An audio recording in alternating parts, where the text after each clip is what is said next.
In the Field Museum, I stroll among birds of America, life-size paintings of specimen doing what they do.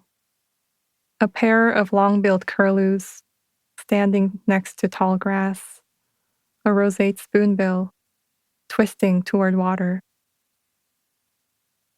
Audubon went through great troubles, observing them flying and looking after their young, then somehow killed these birds. Now here I am, observing portraits protected from the blood, the cutting. Taking turns pouring dirt over her coffin, her children comment how she chose the perfect day to go. A warm Saturday with blue skies. Too warm, in fact, for January. She is so good at forecasting the weather, my uncle praises. My mother studies the soil clinging to the living left behind, my grandmother's trees. I was able to keep the old yellow tree alive, a face full of new light. The Dracaena marginata had babies. The angel's trumpets are blooming. A mouth full of strange new names. Walking through the field, I see more animals who love trees, who died to pretend, in a taxidermy wing in Chicago. I can't do it today, I text my friend. I'll let her go some other time. Why do you have to let her go?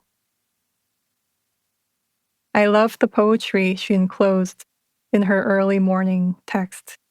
I love the one that began, I had trouble falling asleep. That she thought of me in that trouble, in that trembling video she took of her kitchen.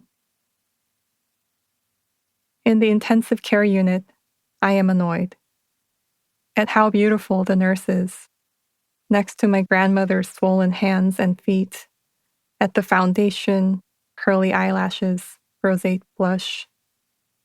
Life, painted into display. Then I am ashamed. Her grave is contracted for 50 years, another thing I learn. Where our bodies lie are temporary exhibits. In her dawn poem, my grandmother wrote, "All my friends who love trees are dead." I received her sadness and named it a poem. She loved me.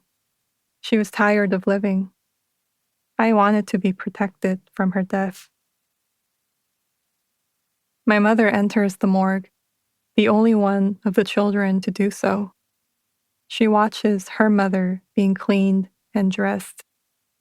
She observes the blues and greens of a dead body, its cold wings twisting out. She curls out my grandmother's dried lips, then, with her makeup, starts painting her. I close my eyes to paint beauty. Nature in its efficient glamour. The rose in its scalloped explosion, the turtle's hexagons bounded by pentagons, repeated in the wing of the dragonfly. The pine cone, the broccoli, sliced onto a plate that echoes the rose's design. This patterning means nature is lazy, I once read. Artistry to expend the least for the greatest pain. I mean, greatest gain. I misspeak too often. I admire nature's archaic methodology and cannot think it lazy. How could I? Looking at the face of the sunflower reiterating itself into a tremendous field.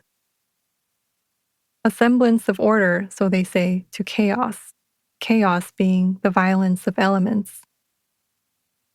In the face of violence, my face, too, requires repetition. Stroke after stroke of color, a dual purpose. Cloak the evidence and array the geometry of my anatomy. My obsession for efficiency comes from somewhere. Perfectly cat-eyed and glittered, I step out.